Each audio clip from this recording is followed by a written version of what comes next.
ponas Vėgėlė šiandien visų žiniasklaidos priemonių yra pristatomas kaip naujasis Lietuvos gelbėtojas, arba kitais žodžiais galima sakyti, kad žiniasklaida kūrė naująjį lyderį opozicijai. Naująjį lyderį. Ne, žiniasklaida to nekuria. Jis organizavo renginį ir jis pats kūrė tokį įvaizdį, nes bando surinkti tos protesto balsus. Ne žiniasklaida tą daro reportindama naujienas. Jis tą daro. Kokia jinai dūra yra, what the fuck, kam kurti kažkokias sąmokslo teorijas, visiškai niekom nepagrįstas alternatyvius vertinimų stacijas. Viskas labai paprastai čia paaiškinama. Vėgėlė ėjo su valstiečiais, aišku, ten nebuvo amžina ta jų draugystė, dabar mato vakuumą, kad galbūt Žemaitaitis pastrauksės į Palangos merus. Visi žino, visiškai visi žino, kad socdemams krentant, jie greičiausiai tikrai nebus perrinkti, artėjant naujiem rinkimams, reikės naujo gelbėtojo.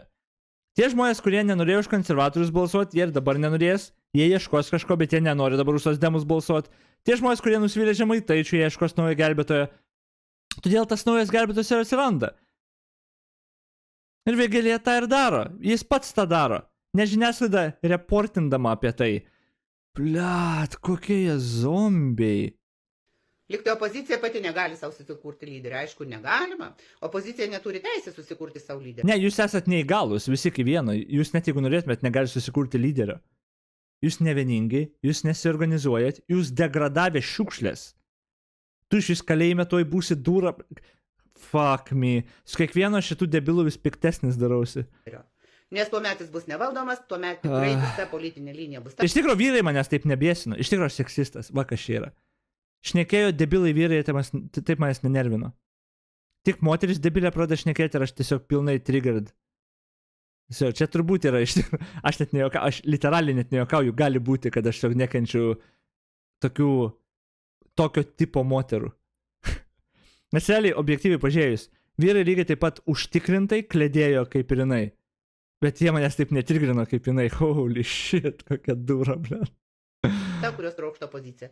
Taigi, Ignas Vėgėlė galėtų būti sistemos sukurto opozicinių lyderių ir labai gražiai visą tai skamba. Žmonės sako, o, Ignas Vėgėlė už vienijimas. Už kokį vienijimąsi, su kuo vienysi? Beje, todėl ir negali turėti jokio vieningo to savo lyderio.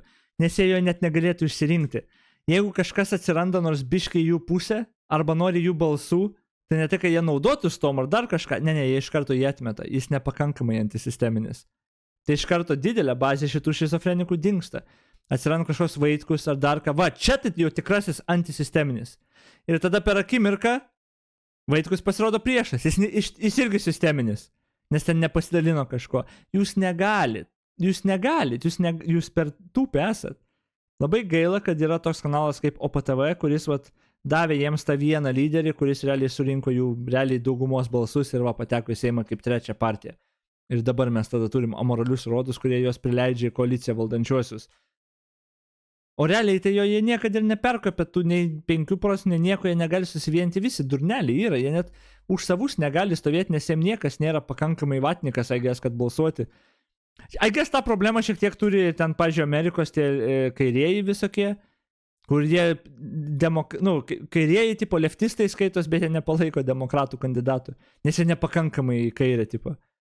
Čia turbūt ta problema tokių yra daug kur, tipo, bet, tų marginalių labiau tų pozicijų žmonių. Nes čia visiškai marginalai ir braindedai visiškai.